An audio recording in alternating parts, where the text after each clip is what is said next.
Mike Ferline denigrated my company on the NCRS after I told him we wouldn't accept his credit card for future sales. Why? Simply because he's a liar, a cheat, and a deadbeat. Relying on that erroneous illustration in the 1970 Corvette Assembly Manual, Ferline thought he had the wrong radiator support in his Corvette. That bogus GM illustration shows radiator support brackets for both the aluminum radiator as well as the copper brass radiator. No radiator support had both sets of brackets mounted. So we ordered a new radiator support from me, DocRebuild. Upon arrival, he realized the radiator support matched his original support perfectly.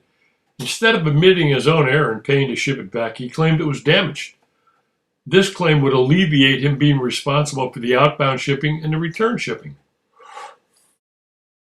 Initially, I believed him, and the same day he made the call to notify of the damage, we promptly shipped him another radiator support. The next day, he called and said he didn't want another shipment. However, it was already on the way. So Mike Ferline pulled the same trick. He said it was damaged upon arrival, thus again alleviating him of being responsible for any shipping, outbound and return. Again, I initially believed him and said we would ship a third radiator support. That's when Ferline said he didn't want another radiator support. After decades in business, his reply was as fishy as a dog whistle. It reeked. And I point blank told him, your credit card will no longer be accepted here. That's when he decided to bash me on the NCRS chat room, giving it the title Another Adventure with DocRebuild. Soon his entire claim began to fall apart. He made no claim to UPS for damage, which is a standard procedure. Ferline added photos to his NCRS post. These supports are double boxed. One photo showed the inner box from the manufacturer Kaufman, and it was reinforced where there was a potential for the threaded lower studs to punch a hole in the box. Surprisingly, there were no photos that showed any damage to any radiator support.